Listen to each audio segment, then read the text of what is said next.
क्या बोला? आओ बच्चों, क्लास स्टार्ट हो गई है, सभी आ जाओ जल्दी जल्दी। सार्थक आ गया है, महक आ गई है, आर्यन कहाँ है भाई? स्वयं भी नहीं दिखाई दे रहा आज तो कहीं।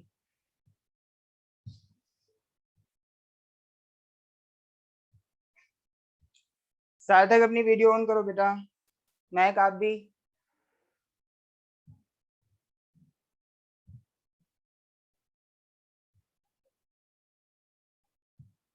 Sir 5 minute. 1 मिनट।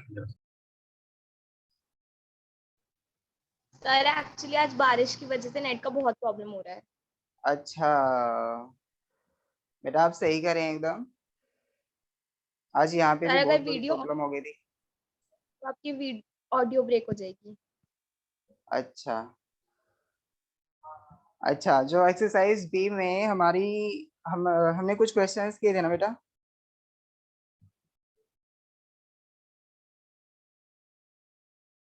देखिए एक्सरसाइज बी, इसमें आई थिंक लास्ट क्वेश्चन जो मैंने किया था वो था हमारा क्वेश्चन नंबर 10। महक, यस सर। हाँ क्वेश्चन नंबर 10 हो गया था। क्वेश्चन नंबर 11 अगर हम स्टार्ट करने के लिए सोचें तो बेटा जल्दी से आ जाओ। अच्छा आर्यन भी आ गया है, गुड। सैम कहाँ है? सर उसका नेट नहीं चल रहा। अच्छा आर्यन, आपका चल रहा है net? Yes sir. Very good. चलिए, जब स्वयं का इंटरनेट चलेगा वो आ जाएगा आराम से, हम स्टार्ट करते हैं वो, ठीक है। चलिए यहाँ पे 11 क्वेश्चन देखिए बेटा। क्वेश्चन नंबर 11 में क्या कहा है? इसमें कहा है one student is asked to divide a half of a number by 6 and other half by 4 and then to add the two quantities. Okay, इससे आगे कहा है instead of doing so the student divides the given number by 5. if the answer is 4 short, यानी जो हमारा answer आता है वो 4 कम आता है पहले वाले से, तो फिर क्या कह रहा है ये? 4 short of the correct answer then the number was. तो बेटा इसमें एक स्टूडेंट है, देखियो यहाँ पे क्या कहा है, एक स्टूडेंट से हमने कुछ पूछा, मतलब उससे कहा, क्या कहा? To divide a half of a number by 6, यानी कोई नंबर है उसके हाफ को हमको उस बच्चे को क्या करना था, जो स्टूडेंट था, 6 से डिवाइड करना था। एंड अदर हाफ बाय 4, जो उस नंबर का हाफ है उसको हमें, जो अदर हाफ बचा था उसको 4 से डिवाइड करना है, ठीक है। आगे क्या कह रहा है? Then to add the two quantities, और उसके बाद उन क्वांटिटीज को ऐड करने के लिए बोला गया। लेकिन ये बच्चा क्या करता है? Instead of doing so the student divides the given number by 5, यानी जो नंबर था ना, गिवन नंबर, उसको वो 5 से डिवाइड कर देता है, ना वो उसका हाफ करता है ना उसके हाफ में 6 का डिवाइड करता है, वो डायरेक्टली क्या करता है, उस नंबर को ही 5 से डिवाइड कर देता है गलती से, ठीक है। और जब वो उस नंबर को 5 से डिवाइड करता है तो उसका आंसर जो आता है ना, जो सही आंसर है उससे 4 कम आता है, ठीक है। फिर क्या कह रहा है? Short of the correct answer then the number was, तो नंबर क्या है वो हमसे पूछा गया है, ठीक है। चलो इस प्रॉब्लम को करते हैं बेटा, एक बार उतार लो सभी अपनी कॉपी पे। बेटा आप सभी के पास जो मैं क्वेश्चंस कराता हूँ, आप सभी पहले उन क्वेश्चंस को उतारेंगे, उसके बाद उसका सॉल्यूशन करेंगे, ओके, मेरे साथ साथ। चलिए क्वेश्चन नंबर 11 उतार लीजिए जल्दी, और मुझे बताइए उतारने के बाद कि सर हमारा उतर चुका है।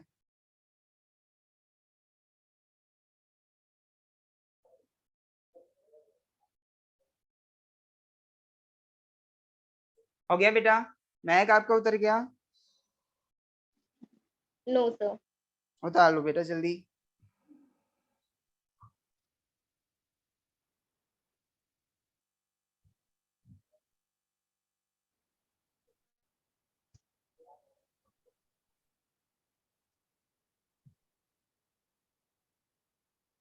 हो गया सर। हो गया। चलिए देखिए सब अपनी नोटबुक में देखेंगे। हाँ, सबसे पहले क्या है, one student is asked to divide a half of a number.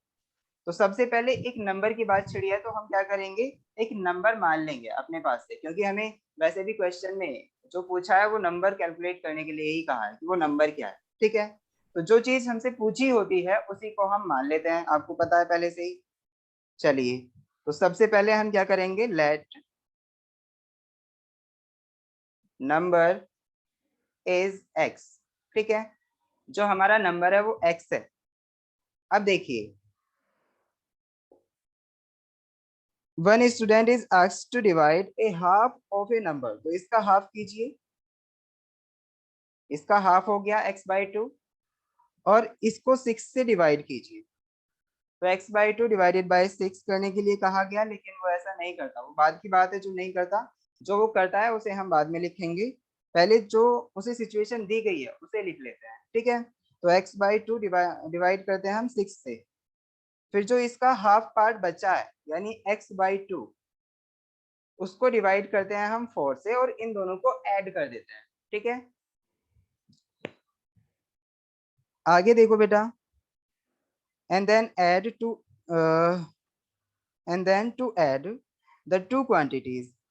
ठीक है, उसके बाद में इसका कोई ना कोई आंसर तो आएगा बेटा, जो हमें पता नहीं है, उस आंसर को हम मान लेंगे y। ठीक है, सो दिस इज आंसर। ठीक है बेटा, अब देखो, ये इसका सही आंसर आना था, लेकिन जब बच्चा गलती करता है, यानी इसके बजाय वो क्या करता है, instead of doing so the student divides the given number by 5। तो जो गिवन नंबर है ना x, इसको वो क्या करता है, ऐसा ना करके, कैसा ना करके बेटा, ऐसा ना करके वो क्या करता है, x को 5 से डिवाइड कर देता है। ठीक है, और जो आंसर आ रहा होता है, जो आंसर आ रहा होता है यानी जो y आना था, उसका जो आंसर आया वो y से 4 कम आया। ठीक है बेटा, उसका आंसर क्या आता है, y से 4 कम आता है। समझ आया कि नहीं? तो हमारे पास दो इक्वेशन बन गई है, एक ये वाली इक्वेशन और एक ये वाली इक्वेशन। इन दोनों को ही हमें कैलकुलेट करना है, और क्या फाइंड आउट करना है बेटा, x की वैल्यू फाइंड आउट करनी है। ओके,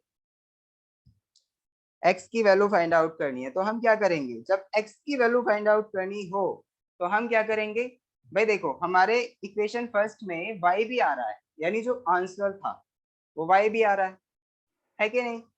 तो उस y की जगह पे हम क्या करेंगे, यहाँ से इक्वेशन सेकेंड से y की वैल्यू फाइंड आउट करो, क्या आएगी, x/5 + 4 is equal to y। तो हमारी y की वैल्यू क्या आई, x/5 + 4। समझ आया? इस y की वैल्यू को हम कहाँ रिप्लेस करेंगे बेटा, इक्वेशन नंबर 1 में। ओके, तो इक्वेशन नंबर 1 में इसको रिप्लेस कीजिए। चलिए, हम यह लिख रहे हैं, put the value of y in equation 1। ठीक है, हम इक्वेशन 1 में वैल्यू ऑफ y रखेंगे। तो अब बताओ इक्वेशन 1 क्या है, x/2, ये क्या है, x/2, ये वाली x/2/6 + x/2/4 is equal to y। इसमें y की वैल्यू रखनी है, क्या, x/5 + 4। चलिए रखे,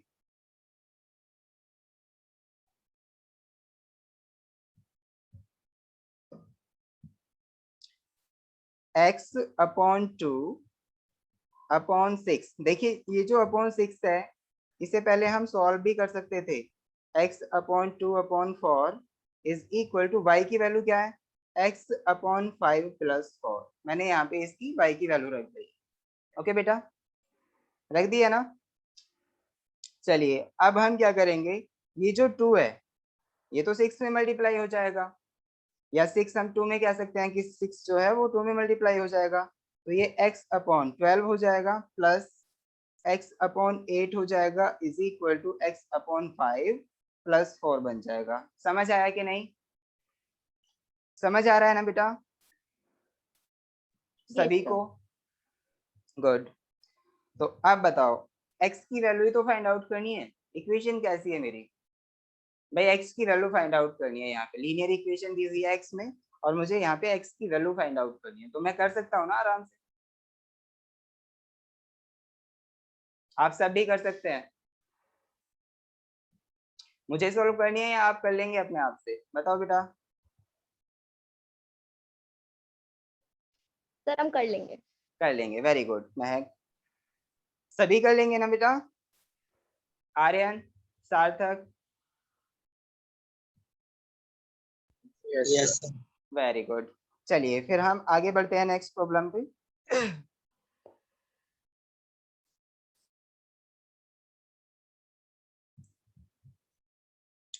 नेक्स्ट प्रॉब्लम क्या है हमारी?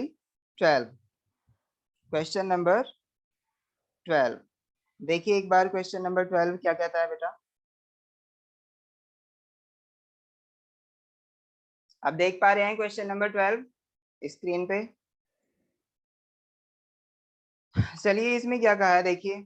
If A number of which the half is greater than 1/5 of the number by 15, then the number is। क्या कहा है? If A number of which, यानी कोई नंबर है, उसके हाफ, उसका जो हाफ है, half is greater than 1/5 of the number by 15। यानी अगर हम देखो यहाँ पे हमारा जो नंबर है, एक बार हम उसका हाफ करते हैं, उसी नंबर का फिर हम 1/5 करते हैं, ठीक है? तो यहाँ पे जो उसका हाफ है ना नंबर का, वो कितना ज्यादा है 1/5 से? भाई अगर हम देखें कि जो हमारा हाफ होगा किसी नंबर का, और एक तरफ उसमें उसी नंबर का हमारा मतलब उसका फिफ्थ पार्ट होगा, तो अब मुझे ये बताओ, वो जो हमारा हाफ पार्ट है एक नंबर का और फिफ्थ पार्ट है, इन दोनों में कौन सा बड़ा होगा? हाफ पार्ट या फिफ्थ पार्ट? बताओ बेटा।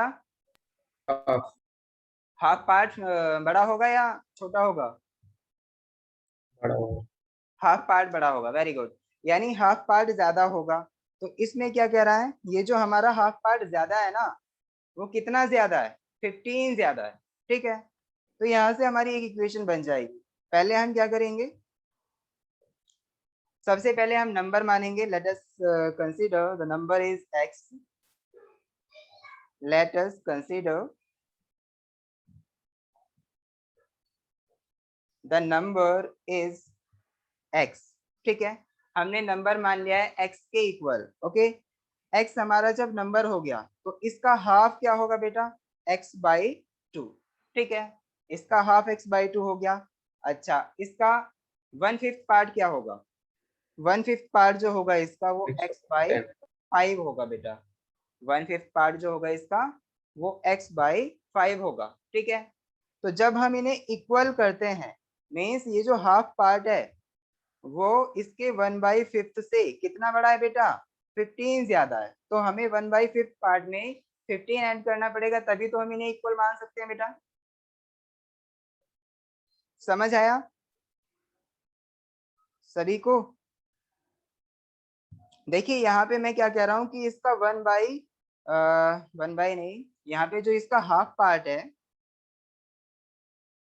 जो इसका हाफ पार्ट है, वो फिफ्थ पार्ट के इक्वल हो जाए। तो इक्वल कब होगा? जब मैं इसमें 15 ऐड कर दूंगा, ओके? समझ आया कि नहीं? चलिए अब हमें x की वैल्यू फाइंड आउट करनी है। तो अब तो ये काफी इजी है ना, कोई भी कर सकता है। 50 आंसर है। It's 50 very simple. हाँ 50 जो भी होगा। देखो चलो चेक करते हैं एक बार सॉल्व करके इसे। चलिए 50 कहा ना बेटा? किसने कहा 50? सार्थक। सार्थक ने। तो सार्थक एक बार हम 50 के लिए चेक कर लेते हैं। चलो यहाँ पे 50 रख के देखो। 50/2 इज इक्वल टू 50/5। ये दोनों साइड इक्वल आनी चाहिए। तो 5 से 10 टाइम्स कटा और ये 25 टाइम्स, तो 25 इज इक्वल टू 25, सही आ रहा है। सही कहा बेटा सार्थक, आपका आंसर बिल्कुल सही है, वो 50 ही होगा। ठीक है, किसी को यकीन ना आ रहा हो तो वो सॉल्व करके देख ले। सबको यकीन आ रहा है ना? Yes sir. चलो अब हम नेक्स्ट प्रॉब्लम की तरफ बढ़ते हैं बेटा। अब तो नेक्स्ट प्रॉब्लम क्या, हमारी नेक्स्ट एक्सरसाइज शुरू होगी। तो इसमें क्या होगा, ये हमारी एक्सरसाइज कंप्लीट हो गई है। चलिए अब देखते हैं हम नेक्स्ट एक्सरसाइज में क्या है। बेटा आपको दिख रहा होगा स्क्रीन पे, यहाँ पे लिखा है simultaneous linear equation in two unknowns, है ना। और ये simultaneous linear equations in two unknowns हम कर चुके हैं बेटा, मैं पहले ही ये मेथड सिखा चुका हूँ आपको। ठीक है, जो ऊपर वाली एक्सरसाइज थी उसको सॉल्व करने के लिए, क्योंकि वहां पे हमारे 2 वेरिएबल्स प्रॉब्लम थी, है ना, तो उनको सॉल्व करने के लिए मैंने पहले ही ये मेथड सिखा दिया है। तो इसमें 2 मेथड आएंगे, मेथड जो होंगे हमारे मेथड ऑफ सॉल्यूशन, वो 2 मेथड है। कौन कौन से? एलिमिनेशन मेथड एंड सेकेंड वाला कौन सा है? Cross multiplication method. दिख रहा है ना आपको? Yes sir. तो ये मेथड्स आप सीख चुके हैं पहले ही। एक्स और वाई की वैल्यू आप मैं सॉल्व करके बता चुका हूँ आपको, एक्स की वैल्यू ये आएगी, वाई की वैल्यू ये आएगी। ठीक है, चलिए अब जब ये मेथड हमें आता है तो हम इस मेथड को दोबारा से तो करेंगे नहीं। अब इसमें नेक्स्ट हम बढ़ते हैं, आगे की तरफ बढ़ते हैं। इसमें क्या है, हाँ देखिए इसमें क्या है, method of solving simultaneous linear equation with 3 variable. अच्छा बेटा, अब देखिए यहाँ पे हमने साइमल्टेनियस लीनियर इक्वेशन जो की है, अब तक कौन सी की है? 2 वेरिएबल वाली, है ना। साइमल्टेनियस लीनियर इक्वेशन इन 2 वेरिएबल और विद 2 वेरिएबल हमने की है। अब जो आएगी हमारी वो क्या आएगी? With 3 variable. तो अगर हमारे पास साइमल्टेनियस लीनियर इक्वेशन आती है विद 3 वेरिएबल, उन्हें कैसे सॉल्व करते हैं? ठीक है, तो इसके भी हमारे कौन से मेथड होंगे बेटा? 2 ही मेथड होंगे, मेथड ऑफ एलिमिनेशन, है ना, और method of cross multiplication, method of cross multiplication. तो इन दोनों मेथड से हम simultaneous linear equation with 3 variable भी कर लेंगे। ओके, समझ आ पा रहा है ना आपको? तो इसके लिए मैं एक यस सर। एग्जांपल लेके चलूंगा। एक एग्जांपल में मैं बताऊंगा कि अगर हमारी कोई ऐसी लीनियर इक्वेशन है जिसमें 3 अननोन्स हो, तो उसको हम एलिमिनेशन मेथड से कैसे सॉल्व करेंगे। ओके, साथ ही साथ क्रॉस मल्टीप्लिकेशन मेथड से कैसे सॉल्व करेंगे। ओके, तो इसके लिए मैं एक एग्जांपल लेके चलूंगा बेटा, उसे समझाऊंगा, उसके बाद में हम एक्सरसाइज पे चलेंगे। ओके, चलिए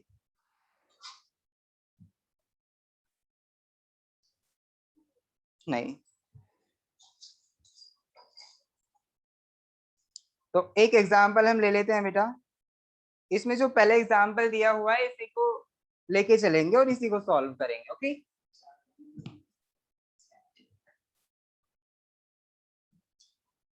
हाँ जी, तो देखिए बेटा पहला एग्जांपल जो है इसमें आप उसे अपनी प्लीज नोटबुक में लिखिए। सबसे पहले इक्वेशंस को उतार लीजिए।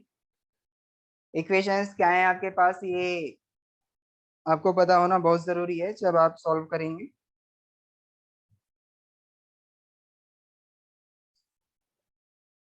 बेटा जैसे ही आप इक्वेशंस उतार लें तो प्लीज इन्फॉर्म मी।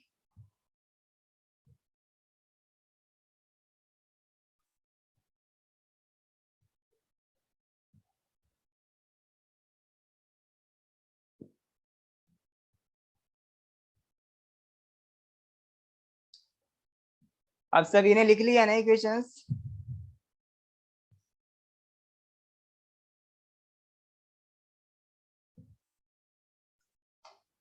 अरे कोई जवाब तो दो। चलिए मैं तो यही मान लूंगा कि आप सब लिख चुके हैं। अरे बताओ ना, लिखी? महक कहाँ हो आप? आर्यन कहाँ हो आप? सर सार्थक? लिख ली। अच्छा, तो आप बताते क्यों नहीं हो? जब मैं आपसे कुछ पूछ रहा हूं तो आपको बताना चाहिए ना। मुझे तो फिर ऐसा लगता है कि मेरे साथ कोई जुड़ा हुआ ही नहीं है, मैं ऐसे ही सर यहाँ पे। एक्चुअली क्या बेटा? सर नेट में प्रॉब्लम है बहुत। अच्छा, इंटरनेट में प्रॉब्लम आ रही है। चलिए कोई नहीं, वो तो सबको झेलनी पड़ेगी बेटा।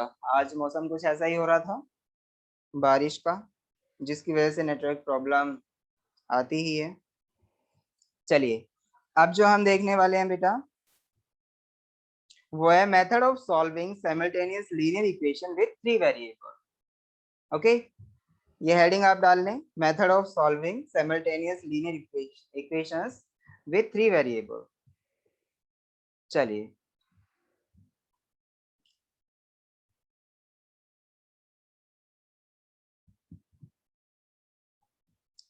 Method of solving simultaneous equations with three variables।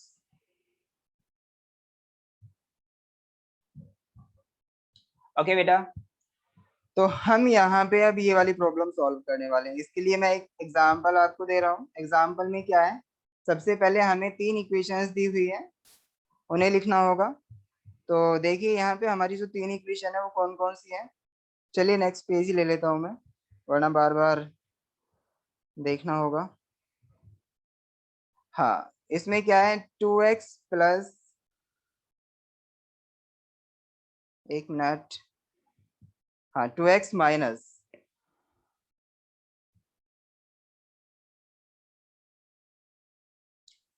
2x minus y plus z is equal to 3. This is equation number 1. Equation number 1. Second equation x plus 3y minus 2z is equal to 11. X plus 3y minus 2z is equal to 11. This is equation number 2. And final जो equation है हमारी third equation, वो है 3x minus 2y plus 4z is equal to 1.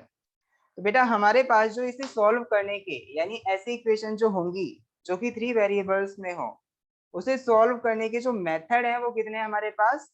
दो method. ठीक है, कौन कौन सी बेटा? एक तीसरा मेथड भी होता है, उसके बारे में मैंने बताया नहीं है आपको, वैसे होता है। ठीक है, तो जो तीसरा मेथड होता है आपने सुना होगा, कोई बताएगा मुझे उसके बारे में?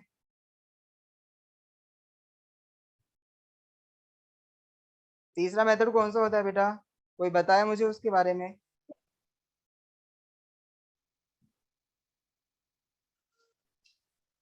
सेकेंड मेथड जो था हमारा वो क्रॉस मल्टीप्लिकेशन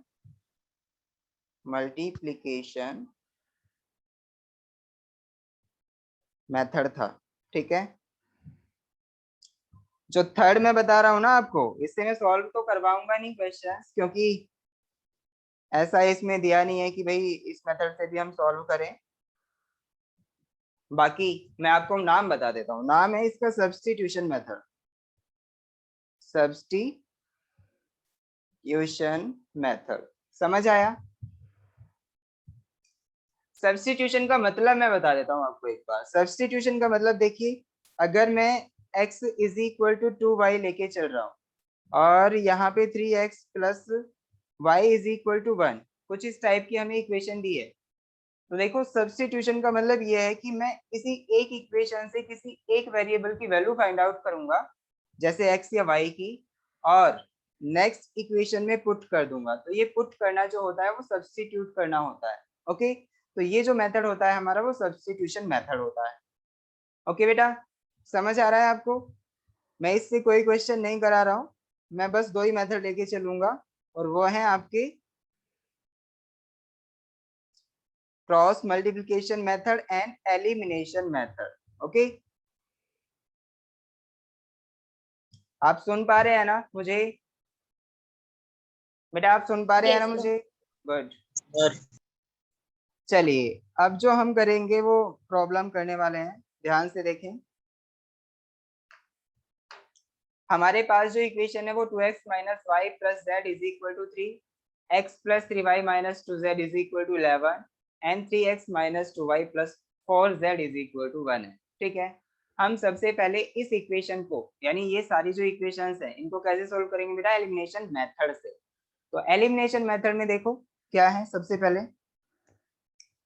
देखो इन्हें सॉल्व करने के लिए हम क्या करेंगे, सबसे पहले किन्हीं दो इक्वेशंस को हम टू वेरिएबल्स की टर्म्स में चेंज कर लेंगे। हमें दिख रहा है ना यहाँ पे कि हर एक इक्वेशन में तीन वेरिएबल आ रहे हैं, एक्स भी है, वाई भी है और जेड भी है। तो हम क्या करेंगे, किन्हीं दो इक्वेशंस को ऐसी बना लेंगे जो कि हमारी दो वेरिएबल्स की टर्म्स में आ जाए। पहले उन दोनों को सॉल्व करेंगे, उसके बाद में जैसे ही हमारे पास उन दोनों वेरिएबल्स की वैल्यू आ जाएगी तो हम क्या करेंगे, जैसे ही हमारे पास दो वेरिएबल की वैल्यू आ जाएगी तो हम थर्ड इक्वेशन में सब्स्टिट्यूट कर देंगे। ओके, तो सब्स्टिट्यूशन यहाँ पे थोड़ा सा यूज होता है, ऐसी बात नहीं है कि हम यूज नहीं करते। ओके, चलिए सबसे पहले दो इक्वेशन उठा लो कोई से भी अपने पास से। चलिए हम एक काम करते हैं, सबसे पहले एक इक्वेशन लो। तो मैंने क्या काम किया, सबसे पहले फर्स्ट इक्वेशन को लिया। ठीक है, इससे मैं जो वैल्यू फाइंड आउट कर रहा हूँ वो z की वैल्यू फाइंड आउट कर रहा हूँ। ओके, तो z की वैल्यू जब मैं फाइंड आउट करूंगा इससे, तो z की वैल्यू बताना क्या आएगी बेटा? अच्छा, एलिमिनेशन लगाना है ना हमें, तो एलिमिनेट करना है, तो उसके लिए हमें एडिंग और सब्ट्रैक्शन करना पड़ेगा। ओके, तो सबसे पहले दो इक्वेशंस चूज करो। पहली इक्वेशन मैंने ली 2x minus y plus z is equal to 3, और फिर मैंने साथ ही साथ दूसरी इक्वेशन ली। दूसरी इक्वेशन है x plus 3y minus 2z is equal to 11। समझ आ रहा है बेटा? अब हम क्या करेंगे, एलिमिनेट करेंगे किसी भी एक वेरिएबल को। ओके, तो जब हम किसी भी एक वेरिएबल को एलिमिनेट करते हैं तो क्या होता है बेटा? चलिए एलिमिनेट कीजिए। ये मैंने फर्स्ट और सेकंड इक्वेशन की हेल्प से किया। तो अब देखिए, एलिमिनेट करने के लिए मैं क्या करूंगा, या तो x को एलिमिनेट करूंगा या फिर y को। तो बताना कौन सा वेरिएबल हमारा इजीली एलिमिनेट हो जाएगा? ऊपर 3 से मल्टीप्लाई कर दो फर्स्ट इक्वेशन। चलिए, तो ये बेटा मेरे से कहा है सार्थक ने। सार्थक आप कह रहे हैं कि 3 से हम मल्टीप्लाई कर दें फर्स्ट इक्वेशन में, तो इससे क्या होगा कि यहाँ पे जो y है माइनस का, वो हमारा -3y हो जाएगा, और जो सेकंड वाली इक्वेशन है उसमें प्लस का 3y है। तो जब हम इन दोनों को ऐड करेंगे तो ये कट जाएगा। इसका मतलब क्या हुआ कि y एलिमिनेट हो जाएगा। ओके, तो चलिए हमने क्या किया, मल्टीप्लाइंग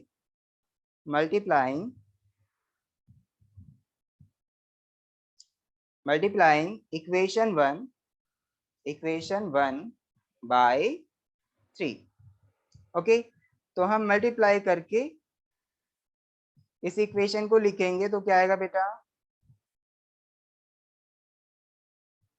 इक्वेशन जो आएगी हमारी मल्टीप्लाई करने के बाद वो ये आएगी 6x minus 3y plus 3z is equal to 9।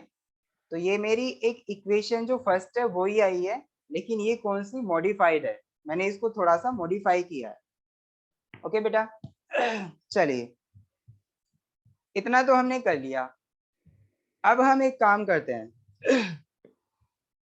जो सेकंड वाली इक्वेशन है इसको लिखो इसके नीचे, x plus 3y minus 2z is equal to 11।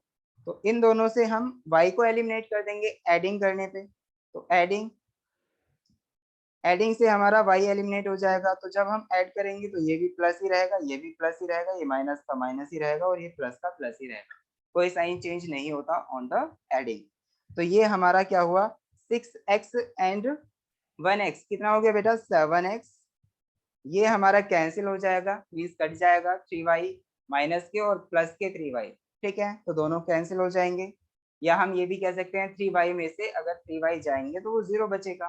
ठीक है, तो अब बताओ 3z में से 2z जाएंगे तो बेटा कितना बचा, प्लस का 1z is equal to 9 and 11 जब ऐड होंगे तो यहाँ पे क्या बचेगा 20। ठीक है बेटा, तो हमारी एक इक्वेशन थर्ड आ गई, इक्वेशन थर्ड आ गई, और जिसमें आप देख सकते हैं कि सिर्फ 2 ही वेरिएबल हैं, कौन कौन से, x एंड z। ओके, तो अब हम क्या करेंगे, जो हमारे पास अभी तक हमने देखो फर्स्ट और सेकेंड इक्वेशन की हेल्प से y को एलिमिनेट कर दिया, अब हम क्या करेंगे, जो थर्ड वाली इक्वेशन बची है उसका हमने कुछ किया ही नहीं है, तो अब उसको लेके, यानी थर्ड इक्वेशन, और आपकी मर्जी है, चाहे आप उसके साथ फर्स्ट लें या फिर सेकंड इक्वेशन लें, उन दोनों में से एक को लेना होगा और हमें y को ही एलिमिनेट करना होगा। ठीक है, तो y एलिमिनेट करने के लिए देखो कौन सी इक्वेशन सही रहेगी थर्ड इक्वेशन के साथ। थर्ड इक्वेशन जो है हमारी वो ये वाली है। ओके, तो इसके साथ देखो कौन सी इक्वेशन ज्यादा अच्छा रहेगा, फर्स्ट वाली ज्यादा सही रहेगी, क्योंकि इसमें हम 2 की मल्टीप्लाई करेंगे तो y एलिमिनेट हो जाएगा, है कि नहीं, ऑन सब्ट्रैक्शन। चलिए थर्ड इक्वेशन लिखिए बेटा, 3x minus 2y plus 4z is equal to 1।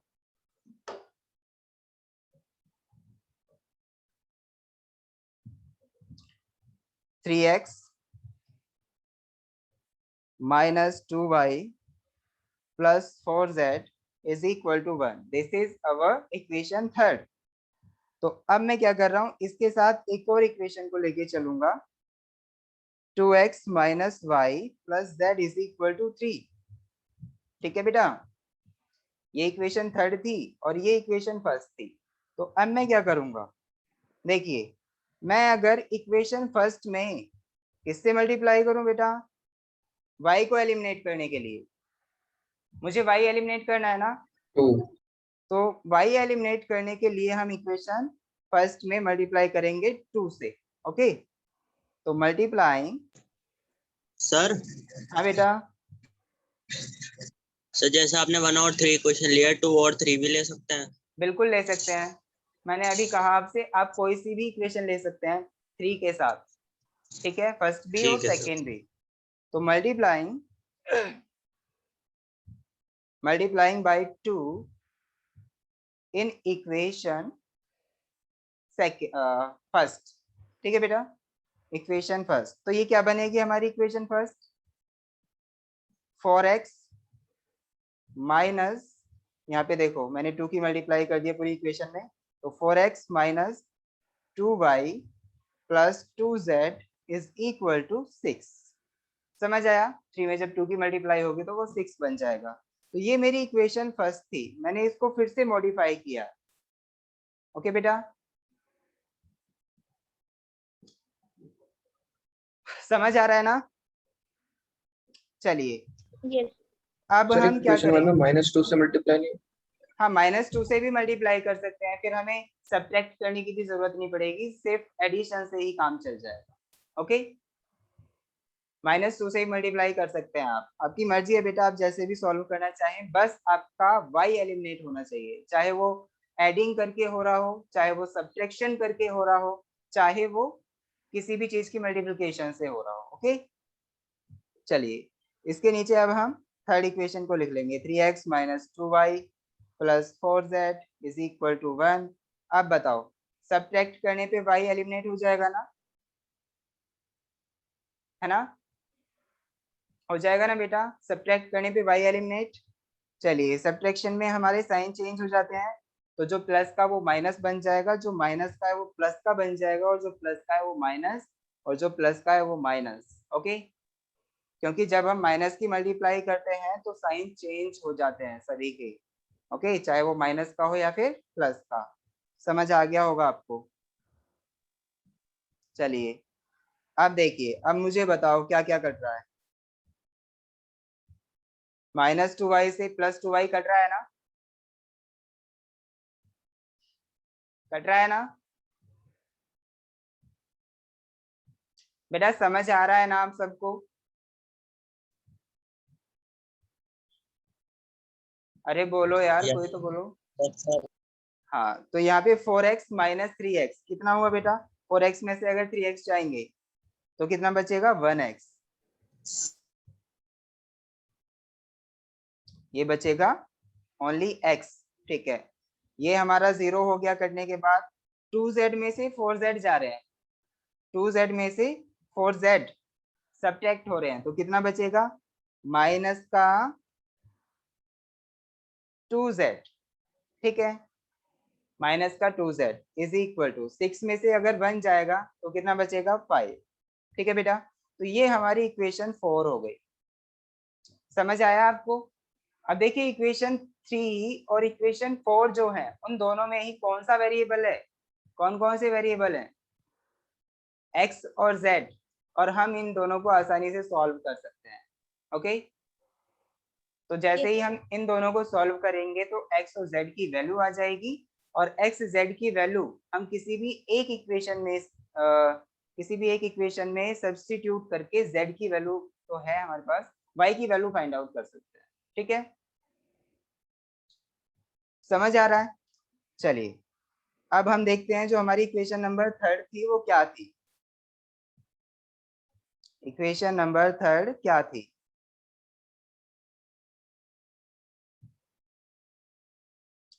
Equation number 3 जो आई थी बेटा, हाँ इक्वेशन नंबर 3 कहाँ गई? हाँ ये रही, आप देख सकते हैं इक्वेशन नंबर 3 को, ये वाली। ओके, तो 7x plus z is equal to 20।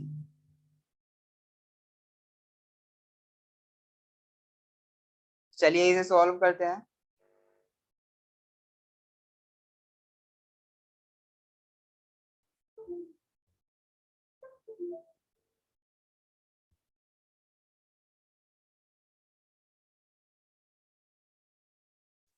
हाँ बेटा, 7x plus z is equal to 20। 7x plus z is equal to 20। अब देखो बेटा, ये हमारी इक्वेशन 3 थी, इसको सॉल्व करने के लिए हम क्या करेंगे, कोई बताएगा मुझे कि कैसे सॉल्व करें? ऊपर वाली इक्वेशन में 7 मल्टीप्लाई कर दो। ऊपर वाली इक्वेशन में बेटा किससे, 7 से मल्टीप्लाई करते हैं। चलिए महक आप सही कह रही हैं, अगर हम ऊपर वाली इक्वेशन को 7 से मल्टीप्लाई कर देंगे तो यहाँ से x एलिमिनेट हो जाएगा, और उसके बाद हम z की वैल्यू फाइंड आउट करने में सक्षम होंगे। ओके, चलिए तो मल्टीप्लाइंग। सर आंसर बता दो आप, क्या आया है तीनों की वैल्यू? अच्छा, आंसर किसने फाइंड आउट किया बेटा? आर्यन आपने? आर तो यस फाइंड सर। आउट कर लिया है आपने? मैं आंसर बता देता हूँ इसका। Yes sir. देखिए इसमें z की जो वैल्यू आएगी ना वो -1 आएगी, x की वैल्यू 3 आएगी और y की वैल्यू 2 आएगी। अगर आपकी ये वैल्यू मैच कर रही सही है है, तो आपका आंसर सही है। सही गुड, है सर। गुड इट बेटा। चलिए मल्टीप्लाइंग, मल्टीप्लाइंग इक्वेशन 4 बाय 7। ठीक है, तो हमारी जो इक्वेशन 4 को जब हम 7 से मल्टीप्लाई करेंगे तो क्या आएगा,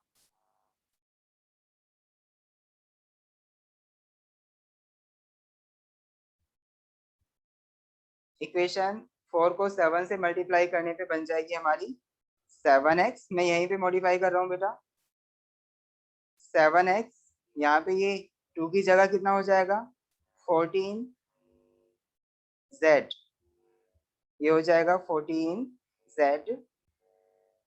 ओके, और जैसे ही हम 5 में 7 की मल्टीप्लाई करेंगे तो ये कितना बन जाएगा, 5 7 जा 35, तो ये बन जाएगा हमारा 35। ठीक है बेटा, 35। तो हमारे पास ये इक्वेशन होगी। अब हम इन दोनों को सब्ट्रैक्ट कर सकते हैं आसानी से। ओके, समझ आ रहा है ना आपको? तो चलिए सब्ट्रैक्ट करते हैं। अब मैं एक काम कर रहा हूँ, यहाँ पे ये जो मल्टीप्लाइंग लिख रहा है इसको काट देता हूँ, क्योंकि मेरे पास स्पेस नहीं है, और उसके बाद मेरे को जाना होगा नेक्स्ट पेज पे, और फिर वापस आओ फिर जाओ फिर वापस आओ। चलिए अब बताओ, सब्ट्रैक्ट करें इसे?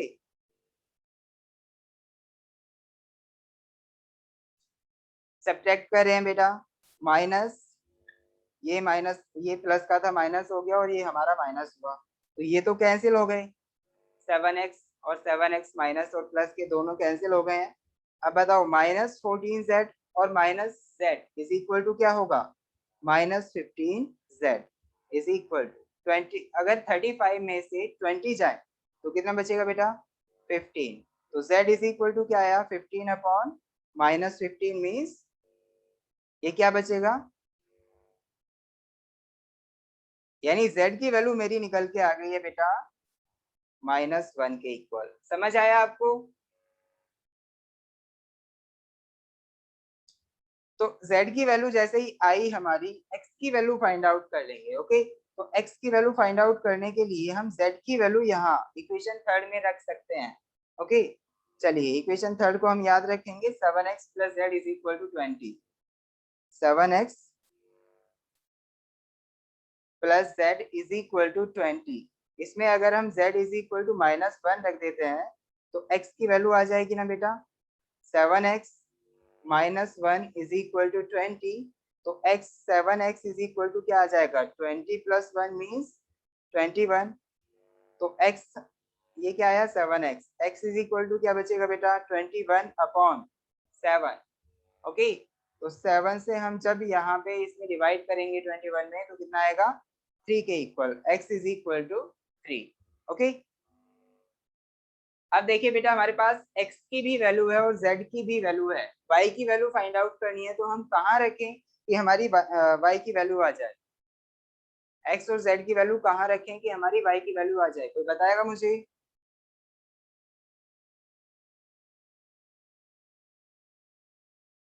कोई बताएगा बेटा?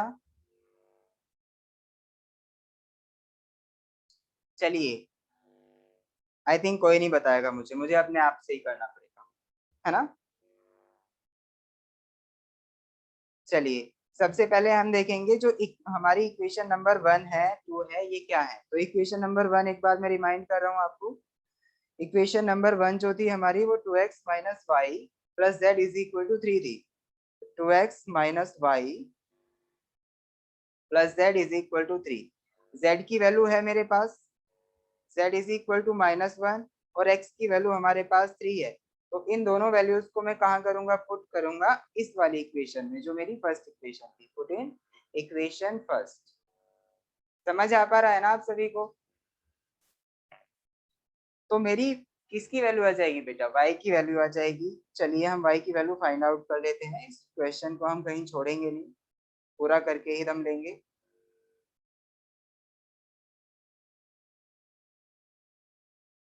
चलिए भाई y की वैल्यू फाइंड आउट करते हैं। तो y देखिए 2 इंटू एक्स की वैल्यू क्या है 3 माइनस वाई ऐसे ही रखो, z की वैल्यू -1 है तो z की वैल्यू -1 पुट कर दो। तो ये हमारा आया 2 into 3 minus y minus 1 is equal to 3। तो अब देखिए 2 में 3 की मल्टीप्लाई होने पे 6 minus y minus 1 is equal to 3। देखिए माइनस वाई तो ऐसे ही रह गया, इन सबको इधर ले जाओ। तो 3 प्लस 1 माइनस 6, ये कितना बचा बेटा, 3 और 1 कितने होते हैं, 4 माइनस 6। तो minus y is equal to क्या आ गया बेटा, 4 में से अगर 6 जाएंगे तो ये -2 आएगा और y की वैल्यू हमारी क्या आ जाएगी, 2 के इक्वल। समझ आ पा रहा है ना आपको? किस किस को समझ आया बेटा ये?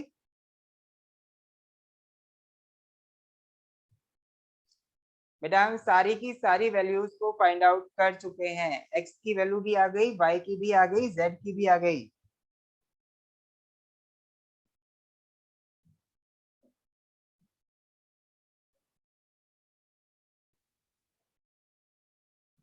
Aryan yes sir.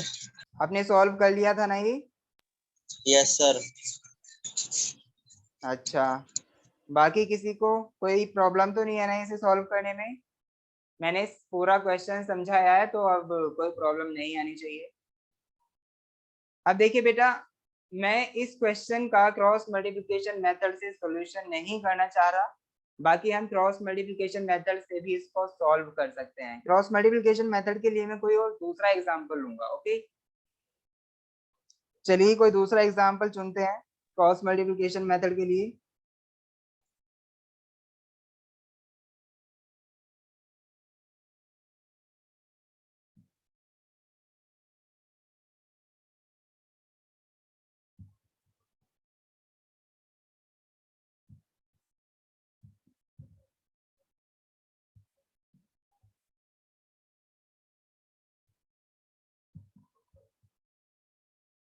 हाँ बेटा, चलिए क्रॉस मल्टीप्लिकेशन मेथड देखिए, इसमें क्या है।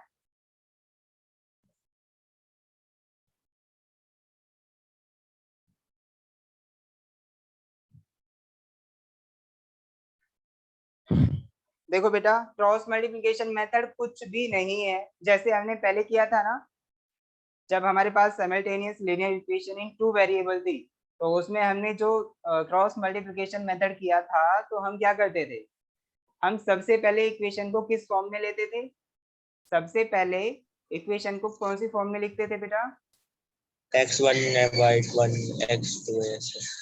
ax plus b y plus c is equal to 0 वाली फॉर्म बेटा आ रहा है ना, मतलब उससे x1 x2 पता लगाते थे ना। जिससे हम a1 a2, जिससे a1 a2 b1 b2 और c1 c2 फाइंड आउट कर सके बेटा, वो वाली फॉर्म हम लिखते थे। तो वो वाली फॉर्म जो होती है हमारी, वो a x plus b y plus c is equal to 0 से आती है, ठीक है। तो अब देखिए, कोई भी इक्वेशन हमें दी हुई है, तो ऑलमोस्ट हमें ऐसे मिलती हैं वो इक्वेशन जो भी होती हैं, वो a x plus b y is equal to c की फॉर्म में होती है ना। सी कोई भी कांस्टेंट हो सकता है, तो हम उस सी को इधर उठा के लेके आते हैं, यानी सेम साइड कर लेते हैं सभी टर्म्स को, ओके, और इक्वल 0 रखते हैं। उसके बाद में हम ए बी और सी की वैल्यू फाइंड आउट करते हैं, और उसके बाद में हम क्रॉस मल्टीप्लिकेशन मेथड जो भी है हमारा, उसको अप्लाई करते हैं, ठीक है। तो वैसा ही हमें यहाँ पे करना है। जो इसमें हमारी लास्ट टर्म होगी z, उसको हम क्या करेंगे, देखिए आप देख सकते हैं यहाँ पे। चलिए मैं आपको बता देता हूँ एग्जाम्पल लेके, कोई भी अपने पास से मैं एग्जाम्पल ले रहा हूँ। सबसे पहले जो हमें मिलेगी फॉर 3 वेरिएबल में जो भी फॉर्मेट मिलेगा इक्वेशन का, वो कैसा हो सकता है, देखिए ऐसा हो सकता है, कैसा, 3x plus 2y plus z is equal to 5, ऐसा कोई हमारा फॉर्मेट हो सकता है ना। ये क्या है, हमारी एक लीनियर इक्वेशन है इन 3 वेरिएबल्स, तो ये इक्वेशन 1 हो गई, ठीक है। फिर हमें क्या मिलेगा, दूसरी इक्वेशन हमारी जो हो सकती है, वो कैसे फॉर्मेट में हो सकती है, 4x minus y minus z is equal to 3। ये मैंने एक अपने पास से इक्वेशन ली है बेटा। चलिए, अब हमारे पास जब भी 3 वेरिएबल में इक्वेशन होगी, तो वो 2 इक्वेशन तो होंगी नहीं, हमें 3 ही इक्वेशन मिलेंगी उन्हें सॉल्व करने के लिए। तो हमारी तीसरी इक्वेशन भी कोई इसी फॉर्मेट में होगी। तो यहाँ पे जो हमारा फॉर्मेट होगा थर्ड इक्वेशन का, उसे भी मैं यहाँ पे लिख देता हूँ, वो हमारी 7x मान के चलो 4y plus 3z is equal to 1, ये हमारी कोई थर्ड इक्वेशन है, ठीक है। अब हमें इन इक्वेशंस को क्रॉस मल्टीप्लिकेशन मेथड अप्लाई करके सॉल्व करना है, ठीक है। तो ध्यान से सुने बेटा, यहाँ पे देखो, जब हमने लीनियर इक्वेशन इन 2 वेरिएबल देखा था, तो उसका जो फॉर्मेट होता था वो कुछ ऐसा होता था, कैसा, ax plus b y plus c is equal to 0, इस फॉर्मेट में हम बना के करते थे किसी भी इक्वेशन को सॉल्व।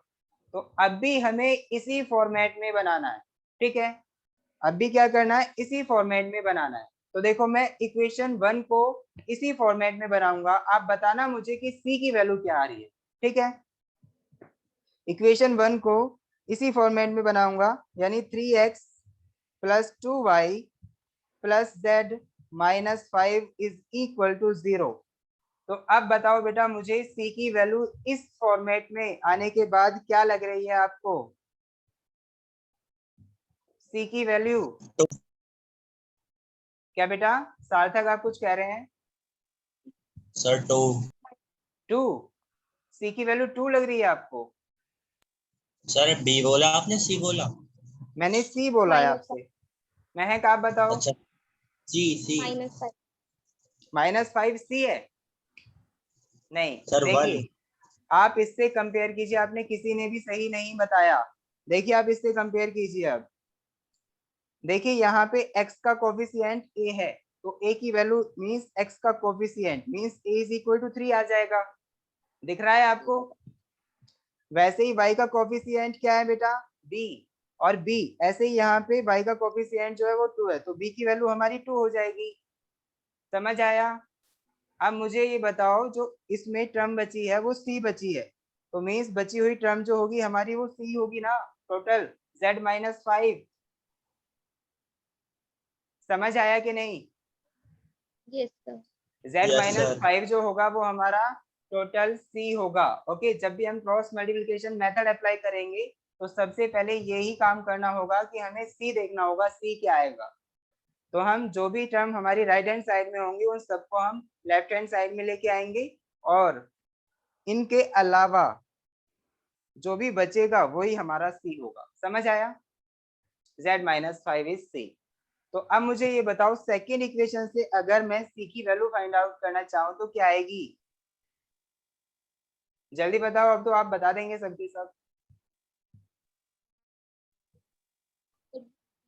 हाँ हाँ बताओ बेटा महक, आपकी आवाज नहीं आ रही है मुझे। z-3। z-3। देखो बेटा यहाँ पे -z ऑलरेडी है, तो -z और -3 होगी, क्योंकि हमें +c लिखना होता है ना। तो जब हम +c के फॉर्मेट में इसे देखेंगे तो देखो +c इज इक्वल टू क्या होगा? -z-3। तो -z-3 इसमें सेकेंड वाली इक्वेशन में हमारी c की वैल्यू होगी। वैसे ही अब बताओ, जो थर्ड इक्वेशन है उसमें 3z लिखा हुआ है, तो 3z-1, तो 3z-1 जो होगी हमारी c की वैल्यू होगी। समझ आया? समझ यस आया सर। कि नहीं? तो अब हम क्या करेंगे, जब क्रॉस मल्टीप्लिकेशन मेथड, मैं इन्हीं इक्वेशंस को सॉल्व करा रहा हूँ बाय क्रॉस मल्टीप्लिकेशन मेथड, तो आप सभी ध्यान से देखें। हमारे पास बेटा थोड़ा सा टाइम है, उसमें हमें क्रॉस मल्टीप्लिकेशन मेथड करना है। अभी हमारे पास 8 से 10 मिनट है बस, क्योंकि मेरे को क्लास थोड़ी सी पहले छोड़नी होगी। उसके बाद सर आने वाले हैं, सर कह रहे हैं कि आज सर थोड़ा सा पहले क्लास छोड़ देना, तो मैं उसके लिए माफी चाहूंगा आपसे। चलो बेटा सॉल्व करते हैं हम इक्वेशंस को।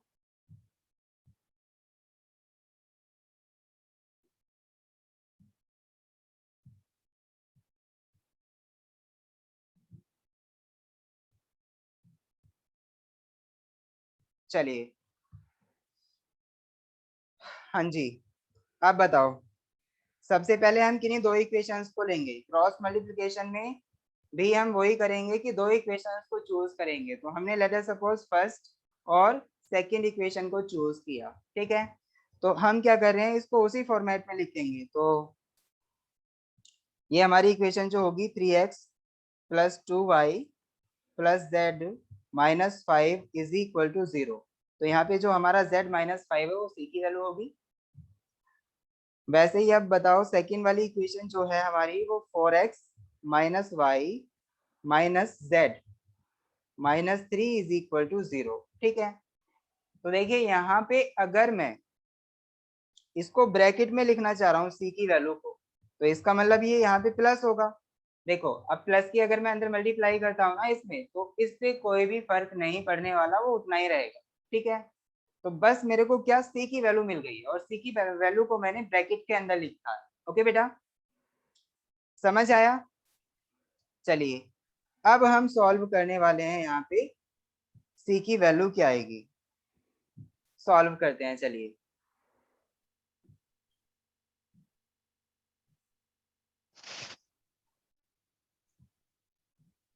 हाँ, a की वैल्यू क्या है यहाँ?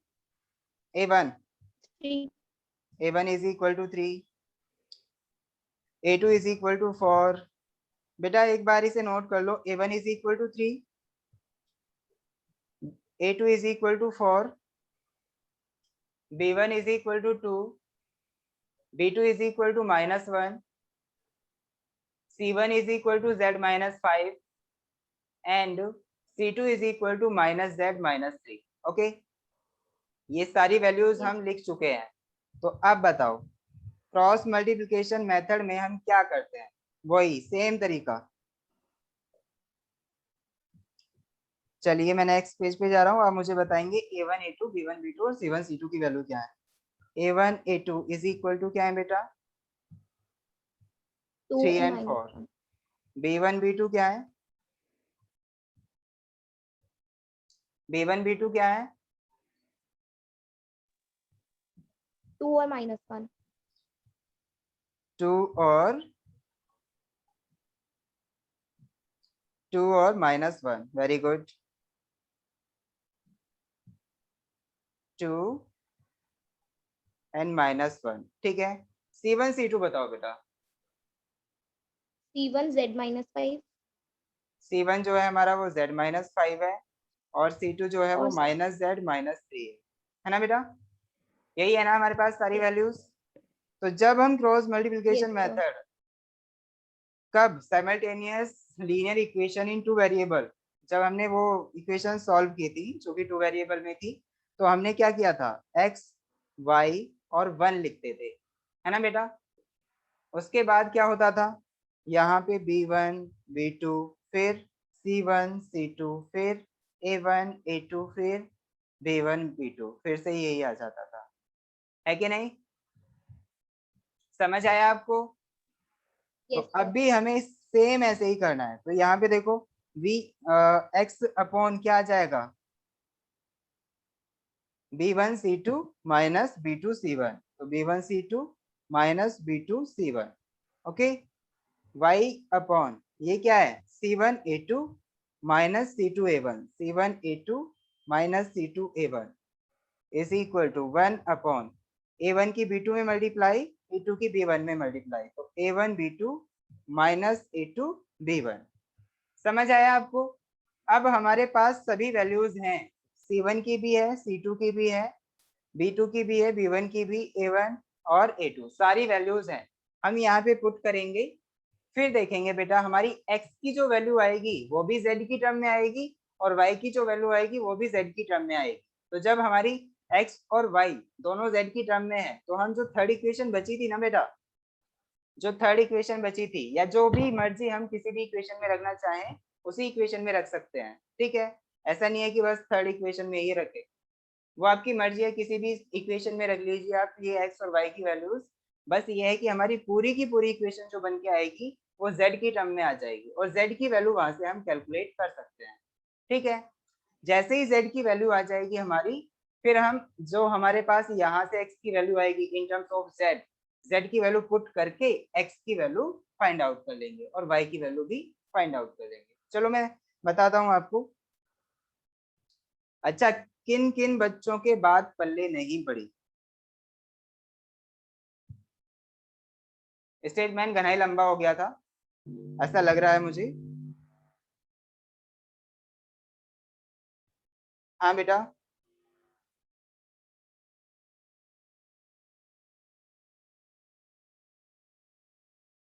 बेटा आज पता है क्या हो रहा है, यहाँ लाइट बार बार आ रही है, लाइट बार बार जा भी रही है, तो टेक्निकल प्रॉब्लम यहाँ पे शो हो रही है थोड़ी सी लाइट आने और जाने की वजह से। चलिए अब हम करते हैं इसे, x अपॉन, हाँ B1 और C2 की मल्टीप्लिकेशन करने के बाद में क्या आने वाला है,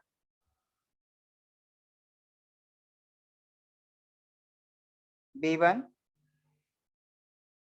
और C2। देखिए B1 की जब हम C2 में मल्टीप्लाई करेंगे तो क्या आएगा, 2 into minus Z minus 3, okay, 2 into minus Z minus 3 minus, फिर क्या आने वाला है बेटा आगे, फिर आने वाला है B2 C1। जब हम -1 की Z माइनस 5 में मल्टीप्लाई करेंगे तो क्या आएगा, minus minus plus Z minus 5, ये आएगा ना। चलिए is equal to y upon C1 A2 minus C2 A1, तो C1 की वैल्यू क्या है? C1 A2 minus C2 A1। आप देख पा रहे हैं C1 की वैल्यू है हमारे पास Z माइनस 5 और A2 की वैल्यू है 4। ठीक है, तो 4Z माइनस 5 आ जाएगा और 3 ये आ जाएगा 4Z minus 5 minus 3 into minus Z minus 3। ठीक है बेटा, ये हम बस वैल्यूज पुट कर रहे हैं यहाँ पे। चलिए आगे जो ये 1/A1 B2 minus A2 B1 है, हाँ A1 B2 की वैल्यू क्या है? A1 मल्टीप्लाई बाय B2 और minus A2 multiply by B1, क्या है इनकी वैल्यूज? चलिए देखो,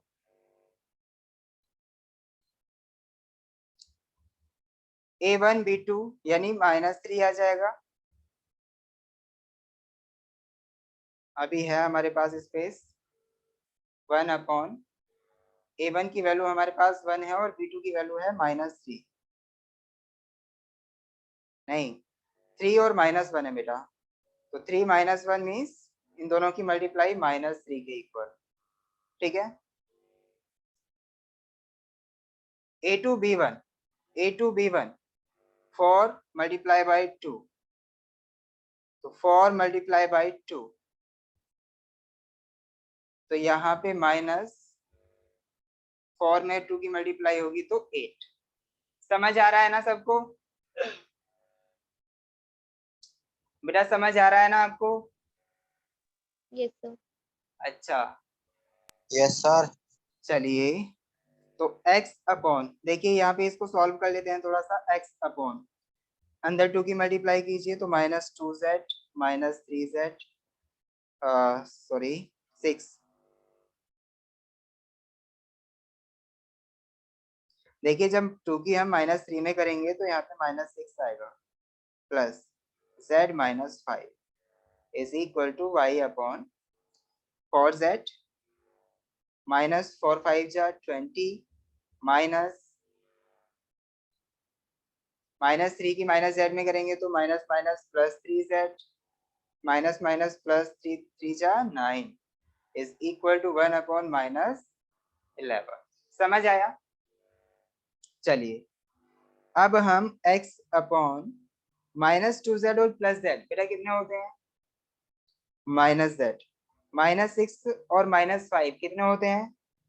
-11 is equal to y upon, यहाँ पे क्या है? 4Z और 3Z कितने होते हैं? 7Z -20 में -20 प्लस 9 कितने होंगे बेटा? -11। ठीक है, इज इक्वल टू 1 अपॉन -11। समझ आया? तो अब बस हमारी इक्वेशन सॉल्व होने जा रही है। ठीक है, x और y की वैल्यू आने वाली है, तो x की वैल्यू देखिए यहाँ से क्या आएगी?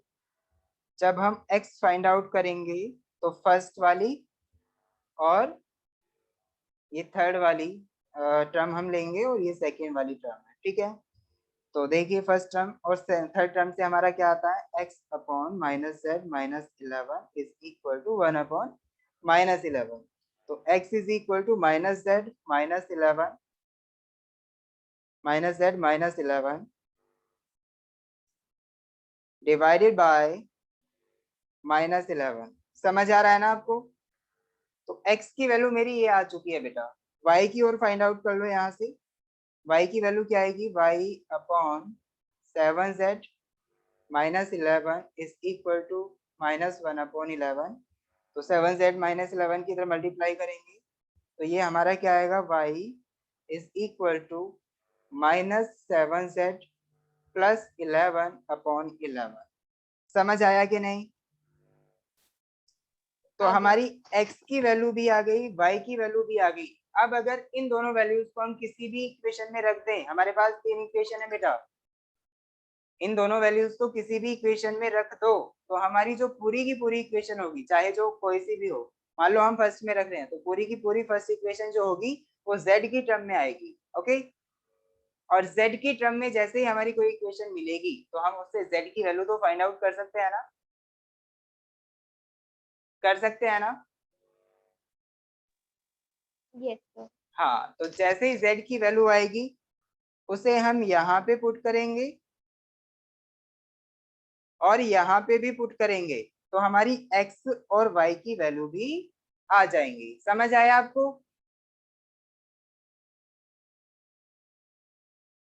समझ आया कि नहीं? देखो आज हमने एक्सरसाइज से कोई क्वेश्चन नहीं किया है, सिर्फ हमने दो यस मेथड सर। सीखे हैं। हाँ, चलिए अब हम यहीं पे मैं तो अब एंड करने वाला हूँ। बाकी अब सर आएंगे, सर अपनी क्लास लेंगे, जो भी आपसे बातें करेंगे मैं उन्हें बुला के लेके आता हूँ बेटा। ओके, अब थोड़ा सा वेट करें बस।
हाँ बेटा, आप सभी की जो क्लास स्टार्ट होने वाली है वो 4:15 से स्टार्ट हो जाएगी।